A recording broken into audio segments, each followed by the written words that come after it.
the United States of America and for the good of the world. I'm aligned with the world, and I want to get this thing over with. You see the hatred he's got for Putin. It's very tough for me to make a deal with that kind of hate. He's got tremendous hatred, and I understand that, but I can tell you the other side isn't exactly in love with, you know, him either.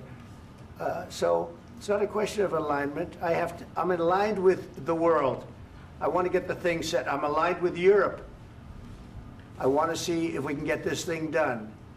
You want me to be tough? I could be tougher than any human being you've ever seen. I'd be so tough.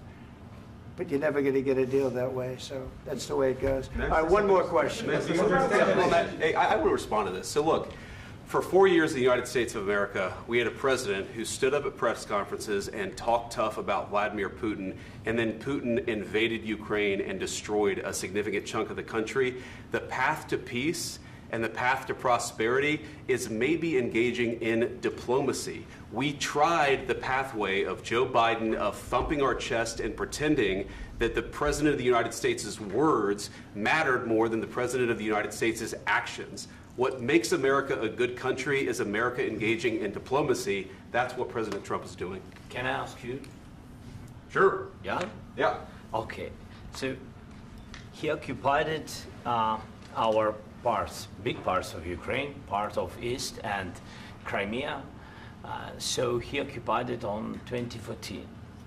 So during a lot of years, so I'm not speaking about just Biden, but those time was Obama, then President Obama, then President Trump, then President Biden, now President Trump, and God bless, now President Trump will stop him. But during 2014, nobody stopped him. He just occupied and took. He killed people. You know what the contact line? 2015.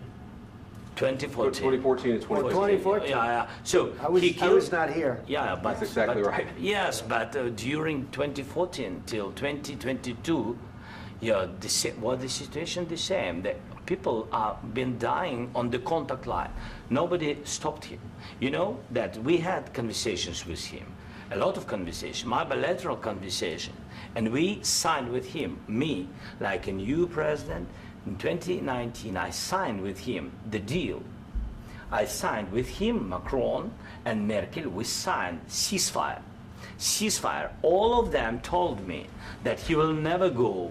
We signed with him with gas contract. Gas contract.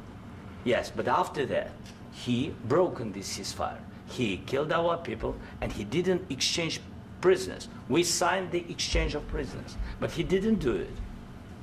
What kind of diplomacy, JD, you are speaking about? What do you mean? I'm talking about the kind of diplomacy that's going to end the destruction of your country. Yes, but if you Mr. President, with respect, I think it's disrespectful for you to come into the Oval Office and try to litigate this in front of the American media. Right now, you guys are going around and forcing conscripts to the front lines because you have manpower problems. You should be thanking the President for trying to bring an end to this conflict. Have you ever been to Ukraine that you say what problems we have? I have been to. Count once. I've actually watched and seen the stories, and I know what happens is you bring them on a propaganda tour, Mr. President.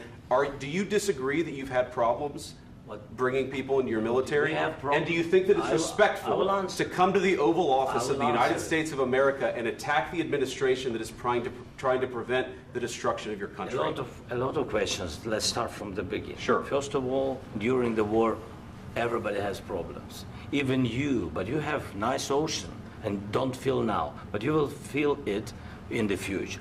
God bless. You don't know that. God bless. You God bless. You will not have a war. Don't tell us what we're going to feel. We're trying to solve a problem. Don't tell us what we're going to feel. I'm not telling you. Because you're in no position to dictate that. That's exactly what you're doing. You're in no position to dictate what we're going to feel. We're going to feel very good. You will feel influence. We're going to feel very good and very strong. You will feel influence. You're right now not in a very good position.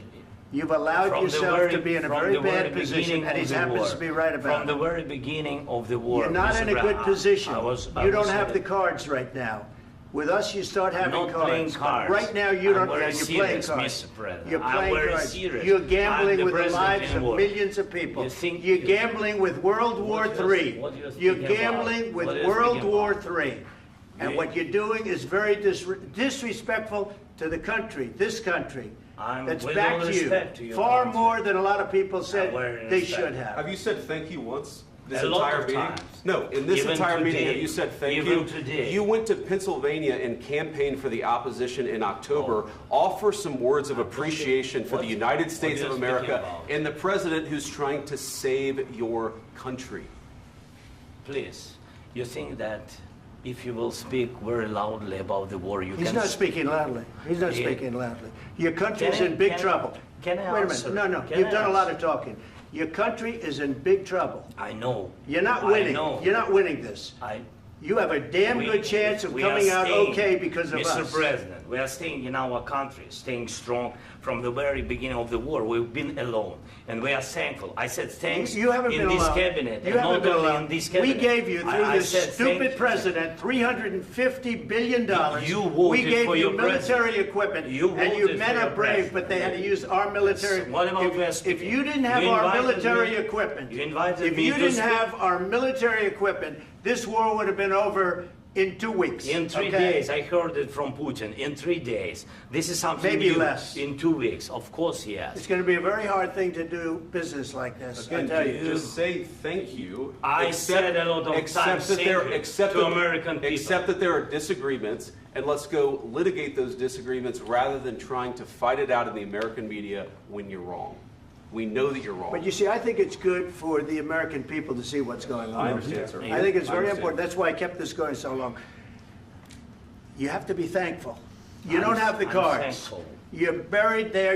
Your people are dying. tell you You're again, running I low know. on soldiers. Don't- Listen, don't, please, you're running Mr. low on President. soldiers. It would be a damn good thing. Mr. And then President. you tell us, I don't want a ceasefire. I don't want a ceasefire. I want to go and I want this. Look. If you could get a ceasefire right now, I tell you, you'd take it so the bullets stop flying and your men stop getting killed. Of course, we want to stop the war. But you're I saying said- you don't want a ceasefire. But I said to you, I want a with ceasefire. guarantees. Because you'll get a ceasefire